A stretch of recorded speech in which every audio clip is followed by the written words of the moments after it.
Hello, lovely people. I'm Oshin Mishra. Welcome to my channel. I'm an IIM 2023 graduate, and I'm here to guide you from your preparation till your placements, everything with respect to MBA, and if you have any other career-related doubts as well.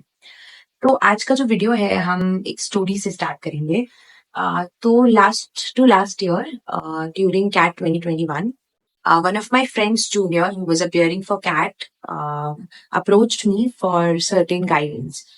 So at that point in time, he was getting a lot of calls, but the best call he did convert was NITI Mumbai. Back then, it was not IIM, it was NITI Mumbai.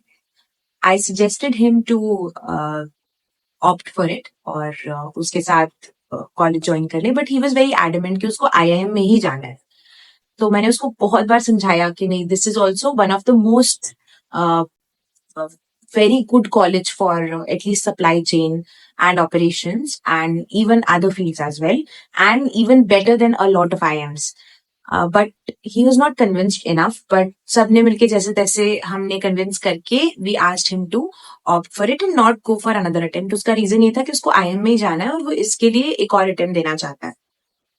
But CAT is such an uncertain exam. You don't know what will happen next. But seeing that he wanted to do it again one more time, we were okay. Then he appeared for it again and he dropped out of NITI. फिर जब last year NITI IIM बना तो ही started regretting it a little bit, but then he thought कि ठीक है, वापस से एग्जाम देते हैं, प्रिपेयर करते हैं, कुछ ना कुछ प्रॉब्ली हो जाएगा. But this time he had good percentile overall, but he badly did in one of his sectionals and he could not clear his sectional cutoff for any of the IIMs anymore. Now he's working as well and started preparing for CAT again. But अगर उस time वो इस चीज को थोड़ा और समझता तो शायद अभी वो इस ईयर पास आउट हो रहा होता IIM मुंबई से. तो ये एग्जाम्पल मैंने इसलिए दिया है because I wanted you guys to understand that guidance is really important. जब आप कॉलेज चूज कर रहे हैं, कॉलेज ऑप्ट कर रहे हैं, आप कहाँ जा रहे हैं, it is not just the tag IIM that matters, but a lot of things कि आप किस पोजिशन में है अपनी लाइफ में करेंटली. आप MBA के बाद क्या चाहते हैं. MBA is not an escape from corporate. Let me warn you, if you are thinking कि आपको अभी अपना काम अच्छा नहीं लग रहा है, आप MBA करके जो काम करेंगे वो अच्छा लगने लगेगा, वर्क इज ऑलमोस्ट सेम. बहुत रेयर केसेस में होता है कि बहुत ज्यादा वर्क एस्पेक्ट में कुछ शिफ्ट हो जाए. तो ये चीज चेंज नहीं होगी, आपको समझना पड़ेगा. तो एक चीज जो सबसे ज्यादा इंपॉर्टेंट है करेंटली, अगर आप जगल कर रहे हैं कि आपको सेकेंड अटेम्प्ट देना है या आपको कॉलेज ले लेना चाहिए, वो है द राइट गाइडेंस. इसलिए मैंने इसी वजह से स्टार्ट किया है द कैंडिडेट कैट सीरीज. जितना आप लोग कमेंट सेक्शन में और बेटर मेरे इंस्टाग्राम पे जाके मुझे DM करेंगे, मैं उतने आपके क्वेश्चंस को आंसर कर पाऊंगी. तो प्लीज अपने क्वेश्चंस पूछ लीजिए before it gets too late guys. मुझे कुछ और क्वेश्चंस आए हैं जब हमने पिछली बार सेशन किया था, उसके बाद से मैं पूरा ट्राई करूंगी to the best of my knowledge कि मैं सारे क्वेश्चंस आंसर कर दूं. तो सीधे स्टार्ट करते हैं. सबसे पहला क्वेश्चन और सबसे ज्यादा कॉमन क्वेश्चन है, I am a non engineer. I think I would not be able to do good in LRDI and QA. My VRC seems to be good, but I have given one mock and I could score just 40 and 30 percentile in LRDI and QA.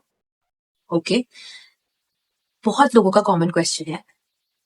कुछ दिन पहले मेरा भाई is also non engineer. मैंने उसको भी समझाया है that CAT is not an exam just for engineers. Even आप कुछ लास्ट ईयर के एग्जाम के पेपर्स को देखें तो उन्होंने काफी ज्यादा नॉन इंजीनियर फ्रेंडली एग्जाम बनाने का कोशिश करने स्टार्ट कर दिया है.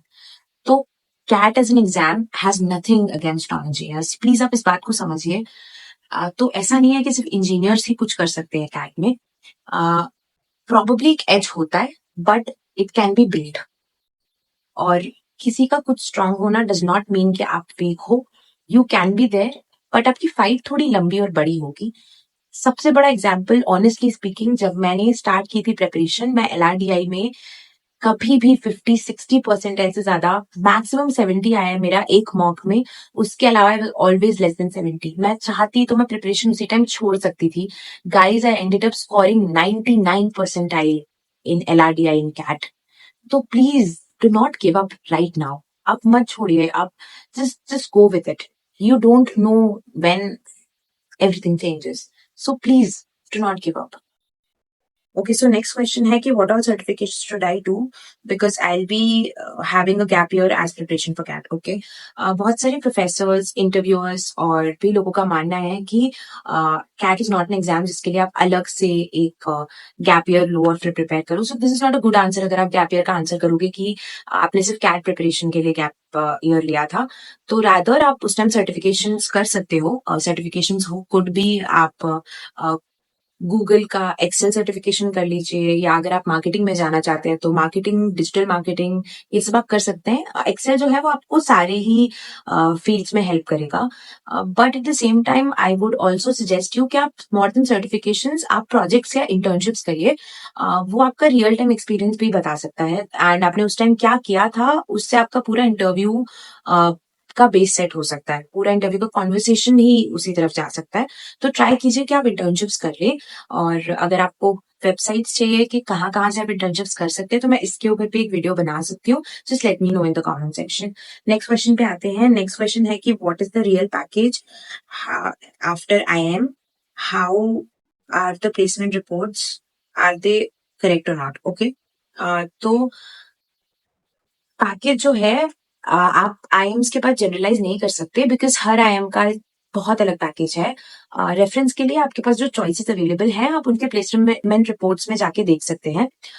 तो मैं क्या करती थी जब मैं समझने की कोशिश कर रही थी कि how much will I and up earning after MBA, तो सबसे पहले आप अज्यूम करके चलिए कि प्लेसमेंट रिपोर्ट अगर इन्फ्लेट होगी तो in general it should be 10 to 20% inflated. इससे ज्यादा इन्फ्लेशन नहीं होता है प्लेसमेंट रिपोर्ट में in most of the cases.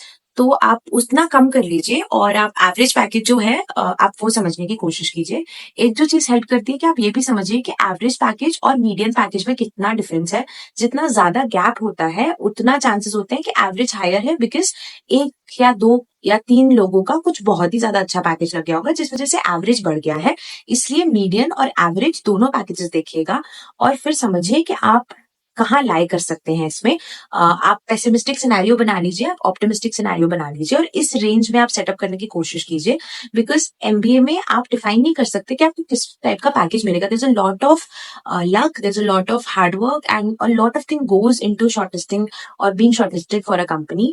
तो आप वो रेंज लेके चलिएगा between your pessimistic and optimistic. Next question is, can I get a job abroad after MBA? Can का आंसर तो येस है बट चांसेस कितने हैं ये बहुत ही अलग क्वेश्चन होगा.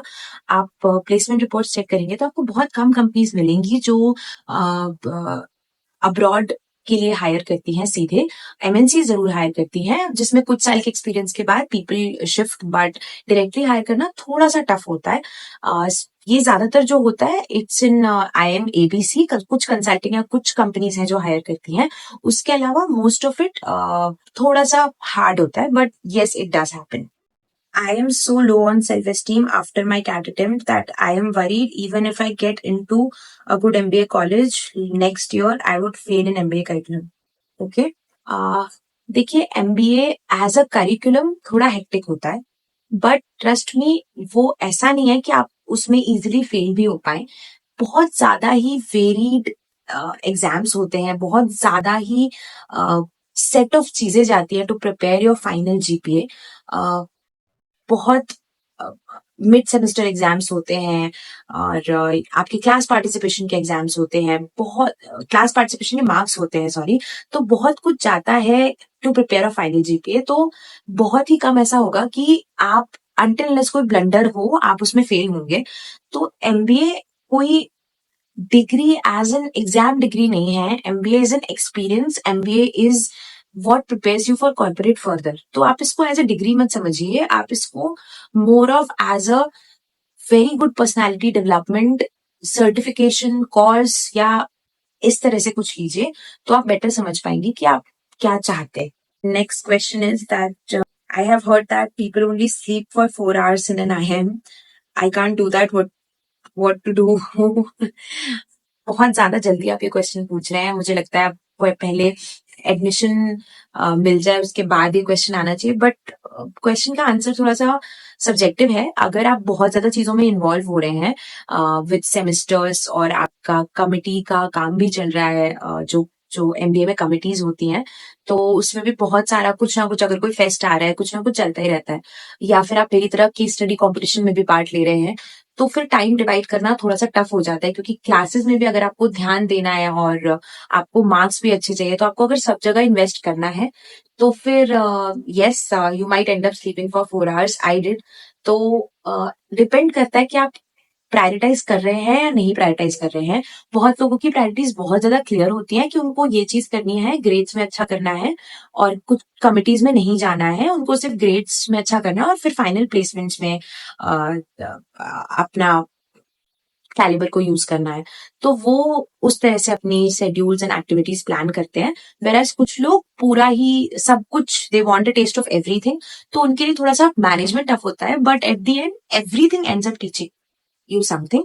और मैं पर्सनली ऐसा मानती हूँ कि आपको सभी चीजों का एक्सपीरियंस लेना चाहिए, और बिकॉज आप 2 साल एक्सपीरियंस लेने ही आए हैं, तो that will probably help you a lot better. Next question है कि what do you think is the toughest section in CAT? Okay, toughest section in CAT, ये थोड़ा सा सब्जेक्टिव क्वेश्चन है। हर किसी को अलग अलग सेक्शन टफ लगता है। आई एम एन इंजीनियर, तो मुझे क्यूए उतना ज्यादा टफ नहीं लगता था, वेर एज मेरे जो फ्रेंड्स थे तो उनको क्यूए बहुत ज्यादा टफ लगता था। और मेरा सबसे ज्यादा toughest section which I felt was LRDI, and I have worked very hard on it. तो यही है बस, जो जो बहुत ज्यादा सब्जेक्टिव हो जाता है, but I think CAT is an exam जिसमें आप अपना स्ट्रेंथ और वीकनेस रियलाइज करके उस पर वर्क करना शुरू करोगे, तो आपके लिए इजी होता जाएगा। ओके, सो नेक्स्ट क्वेश्चन है, when should I start preparing for CAT? The best time is right now, trust me. आप स्टार्ट कर दीजिए बस, उसके बाद प्रॉब्लम्स आती रहेंगी, सॉल्यूशंस देने के लिए आप खुद सॉल्व करोगे, नहीं तो I am here for you. इसलिए बार बार बोल रही हूँ, अगर थोड़ा सा भी गाइडेंस चाहिए हो, प्लीज लाइक, कमेंट और सब्सक्राइब करो। मैं नेक्स्ट वीक एक और वीडियो रिलीज करूंगी जिसमें I be answering all your questions again. जो क्वेश्चंस मैं टेक अप नहीं कर पाई वो भी, और इसके अलावा जो आपके न्यू क्वेश्चंस हैं वो भी। Trust me, I have the time and bandwidth to do that. I take that out and do it for you. तो please ask your questions right away, इससे पहले लेट हो जाए। तो guys, thanks for watching the video, and please like, comment and subscribe because it keeps me going. It helps me to be able to do it. And signing off, let's meet again in the next video. Bye bye.